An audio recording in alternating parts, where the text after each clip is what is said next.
Le logarithme a quand même une propriété assez sympa, c'est qu'il transforme un produit en une somme. Et aujourd'hui, nous allons le démontrer.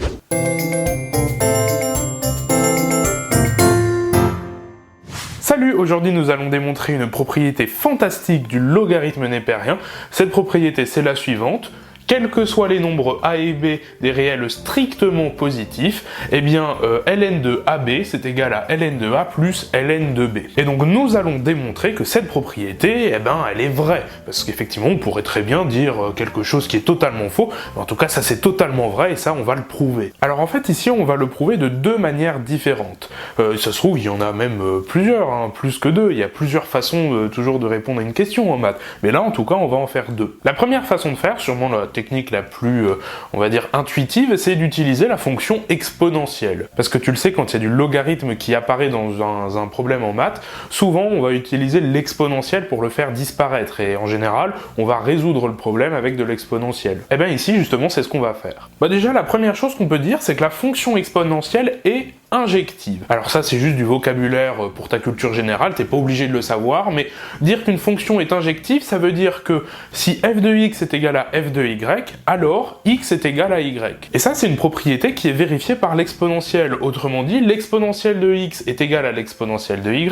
Si ça c'est vrai, eh bien ça veut dire que x est égal à y. Ah, c'est comme ça qu'on lit cette phrase, hein. L'exponentielle de x est égal à l'exponentielle de y, ça implique, la flèche elle veut dire ça implique que x est égal à y.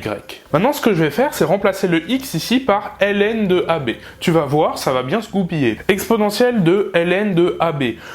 Ici, par définition, en fait, du logarithme, comme le logarithme, c'est la fonction réciproque de l'exponentielle, les deux ici vont se supprimer, il va rester seulement le produit AB. Bon, maintenant qu'on a A et B, ce qui nous intéresse, nous, c'est de faire apparaître à nouveau le logarithme, mais d'une façon très différente, c'est que nous, on aimerait bien faire apparaître ça, on aimerait bien faire apparaître le logarithme de A et le logarithme de B. Comment on va faire? Eh bien, si on s'intéresse déjà à A, A, tu sais que c'est l'exponentielle du logarithme de A. D'accord? On a fait la même chose avec AB, on a dit que AB c'est l'exponentielle du logarithme de AB. Eh bien A c'est l'exponentielle du logarithme de A. Et puis c'est la même chose pour B. B c'est l'exponentielle du logarithme de B. Donc ça on peut très bien l'écrire exponentielle du logarithme de A fois l'exponentielle du logarithme de B. Et maintenant tu connais cette propriété sur la fonction exponentielle qui est la même que la propriété que tu connais depuis longtemps sur les puissances.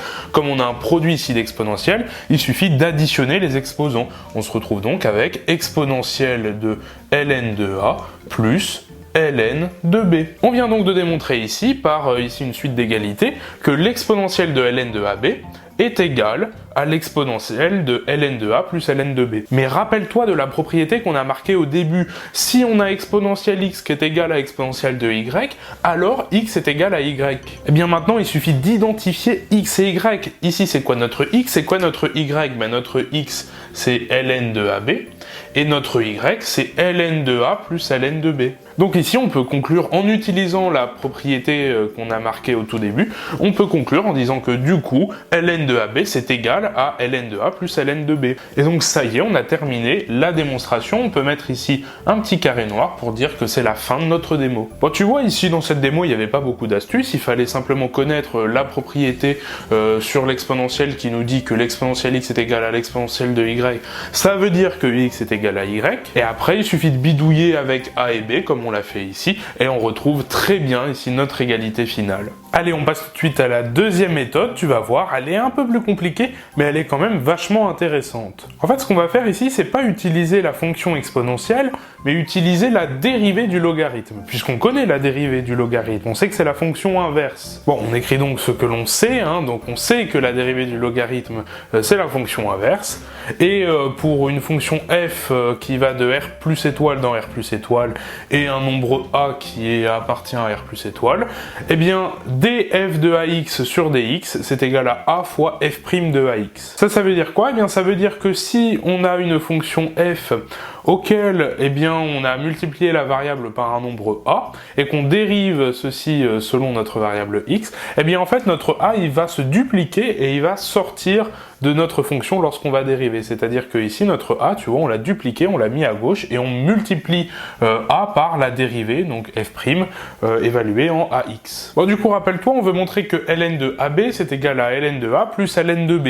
Alors ici, je renomme mon b, puisque, en fait, je veux faire apparaître un x. D'accord? Alors, je pourrais garder b comme variable, mais en général, b, c'est rarement une variable. On aime bien mettre du x quand on utilise des variables. Donc c'est pourquoi ici j'ai renommé simplement mon b en x, et donc on va dériver ln de ax en fonction de notre variable x. Donc ça, on reconnaît ici notre deuxième propriété. En fait, finalement, ici f, ici c'est ln, donc il suffit d'appliquer simplement ceci. Donc ça nous donne quoi? Ça nous donne donc a fois, ici, ln', la dérivée du logarithme en ax. Sauf que la dérivée du logarithme, on l'a dit, c'est simplement ici 1 sur x. Donc a fois 1 sur ax du coup, puisqu'on applique non pas en x, mais en ax. Donc 1 sur ax. Mais regarde ici, les a, ils se simplifient, d'accord? Il nous reste donc simplement ici du 1 sur x. Maintenant, on va dériver non pas ln de ax, mais ln de a plus ln de x. Alors, ici, on a la dérivée d'une somme. La dérivée d'une somme, tu le sais, c'est la somme des dérivées. On a donc dln de a sur dx plus dln de x sur dx. Alors ici, on a simplement la dérivée du logarithme en a. Ouais, mais attention, c'est pas la dérivée du logarithme, ici, c'est la dérivée de ln de a en fonction de notre variable x. Mais là, en haut, regarde, ici, on n'a pas de x, on a seulement du a. Donc en fait, comme a, c'est une constante, on le sait, a, il est fixé, il appartient à R plus étoile. A, c'est une constante, donc ln de a, c'est une constante aussi. Donc en fait, ici, on dérive une constante. Et la dérivée d'une constante, tu le sais, ça fait 0. La dérivée d'une constante est nulle. Alors donc ici, on a 0 plus donc quelque chose, on va pas le marquer le 0, ça sert à rien. On va simplement donc dériver ce truc-là.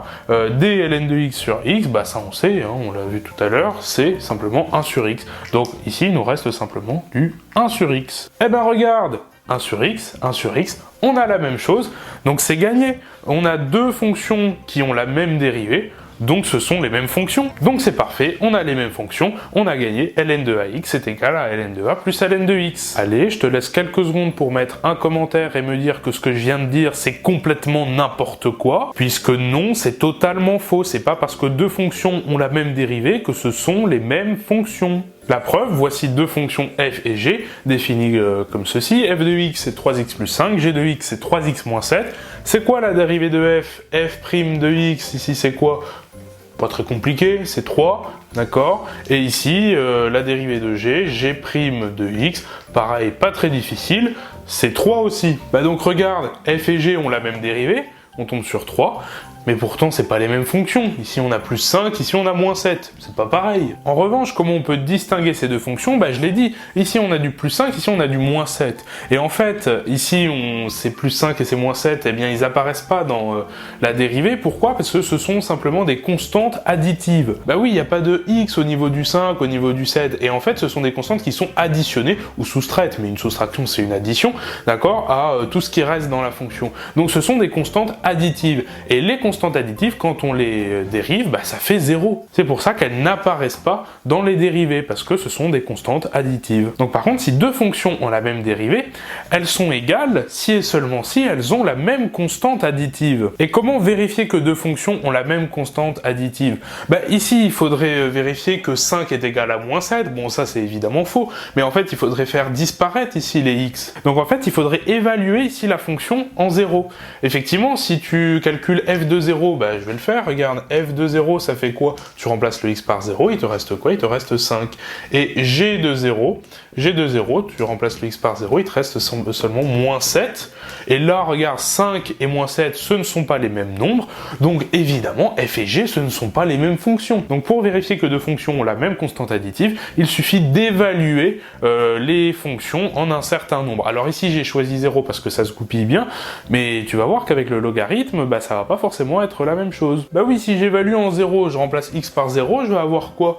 ln de 0 du coup. Mais ln de 0, tu sais que c'est pas défini, ça n'existe pas, on peut pas calculer ln de 0. Donc malheureusement, je vais pas pouvoir évaluer en 0, mais il va falloir que je choisisse un autre nombre que 0. Alors faut réfléchir, c'est quoi qui est intéressant avec le logarithme finalement? Quelles sont les valeurs particulières du logarithme? Je dirais qu'il y en a deux, il y a par exemple en 1. Pourquoi en 1? Parce qu'on sait que ln de 1, ça fait 0. Et il y a aussi e, tu sais, le nombre e, la constante de l'exponentielle, ln de e, ça fait 1. C'est deux valeurs que l'on connaît très bien pour le logarithme, et donc ça peut être potentiellement intéressant. Mais en fait, ln de e égale 1, ça c'est intéressant seulement quand on a une multiplication, parce que tu sais que 1 fois quelque chose, ça fait ce même quelque chose. Mais ici, on n'a pas de multiplication, on a surtout une addition ici. Ce qui serait intéressant, c'est d'éliminer ici le ln de x, et pour l'éliminer, il faudrait avoir ln de 1, et ln de 1, ça fait 0, ça on le sait. Et là, on va pouvoir éliminer notre ln de x. Donc en fait, on va surtout évaluer en 1. Ça, c'est surtout la valeur particulière qui nous intéresse ici. Donc c'est ce qu'on va faire, on va remplacer tous les x par 1. Alors c'est parti, si je remplace x par 1, donc x égale 1, je vais avoir quoi? Je vais avoir ln de a fois 1, et ln de a fois 1, ça fait ln de a, d'accord? Je peux pas simplifier plus. Et ici, si je remplace x par 1, je vais avoir donc ln de a plus ln de 1, sauf que ln de 1, tu le sais, ça fait 0. On a donc ici ln de a plus 0, et ça, évidemment, ça fait ln de a. Et ben parfait, regarde, ln de a, ln de a. On a donc deux fonctions qui ont la même dérivée, on l'a montré juste avant, et elles ont la même constante additive, parce que si on évalue les deux fonctions en un même nombre, on tombe sur le même résultat. Donc pour conclure, notre formule de départ est vraie, ln de AB c'est bien égal à ln de A plus ln de B. Alors tu l'as vu, cette deuxième démonstration était un peu plus compliquée. En fait, il fallait maîtriser surtout ce petit piège qui nous dit que si deux fonctions ont la même dérivée, ce ne sont pas forcément les mêmes fonctions. Donc faut pas tomber dans le panneau, et ça d'ailleurs c'est très intéressant si jamais ton prof te demande cette démonstration un jour, par exemple en contrôle, eh bien ça peut être intéressant d'utiliser cette deuxième démonstration plutôt que la première, parce que je pense que les profs préfèrent quand même la deuxième. Bon, évidemment, la première démonstration avec la fonction exponentielle est totalement valable, et si tu l'utilises, personne va te le reprocher. En tout cas, c'est la fin de cette vidéo, je te remercie de l'avoir regardée jusqu'au bout. Si elle t'a plu, partage-la sur tes réseaux sociaux, lâche un like, un commentaire pour donner ton avis, abonne-toi à la chaîne pour ne pas manquer les futures vidéos, mais surtout si tu veux me soutenir financièrement, on va faire un tour dans la Médé boutique, sur laquelle je vends des t-shirts comme celui-ci. Merci, et quant à moi, je te dis à la prochaine. Salut!